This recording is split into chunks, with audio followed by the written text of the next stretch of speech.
Nasaan na si Alice Leal Go? Ang kapareho ng pangalan, kaarawan at lugar ng kapanganakan ni suspended Banban Mayor Alice Go pero iba ang mukha base sa record ng National Bureau of Investigation o NBI. Quezon City ang nakalagay na address nito sa NBI clearance pero matapos ang ilang linggong paghahanap, hindi pa rin siya natuntun.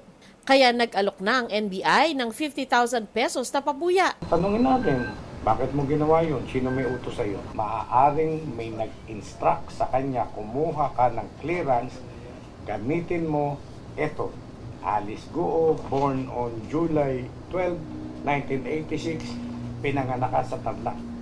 O, bayaran kita ng 20,000, kuha ka. Ay, for whatever purpose, kung ano man ang pakay nila. Hindi malinaw kung may kaugnayan ang Alice Leal Go ng Quezon City kay Mayor Go. Pero sabi noon ni Senadora Riza Ontiveros, posibleng kinuha ni Mayor Go ang identity ni Alice Leal Go ng Quezon City. Base sa pagsusuri ng NBI, magkaiba ang fingerprints ng dalawa. Nauna na namang kinumpirma ng NBI na nagtugma ang fingerprints ni Mayor Go at ni Go Waping na sinasabing totoong identity niya.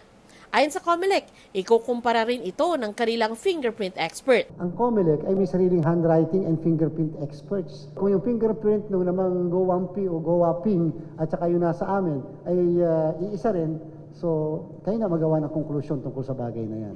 Hiniling na ng COMELEC na mabigyan sila ng findings ng NBI sa kasong paglabag sa Omnibus Election Code na posible nilang isampa laban kay Go. May kaugnayan raw ito sa posibleng pagsisinungaling ni Go sa kanyang Certificate of Candidacy nung tumakbo siyang mayor. Ang kapatid naman ni Mayor Go na si Wesley Leal Go, nagmatch ang fingerprint kay Go Shangdian na dumating sa Pilipinas mula Fujian, China noong 1999 gamit ang Chinese passport. Base yan sa pagsusuri ng NBI ayon kay Senador Win Gatchalian. Pagpapakita lang daw ito na inabuso ng pamilya Go ang late registration process para palabasin na sila ay Pilipino. Ayon sa abogado ni Mayor Go, hindi pa opisyal na ipapaalam sa kanila ang fingerprint findings ng NBI. Aalamin pa raw niya sa kanyang kliyente ang reaksyon dito. Pero sakaling may magsampa ng kaso kaugnay niyan, susuriin nilang maigi kung totoo ang naturang mga dokumento. Para sa GMA Integrated News, ako si Sandra Aguinaldo, ang inyong saksi. Mga kapuso, sama-sama tayong maging saksi. Mag-subscribe sa GMA Integrated News sa YouTube at para sa mga kapuso abroad, samahan niyo kami sa GMA Pinoy TV at sa www.gmanews.tv.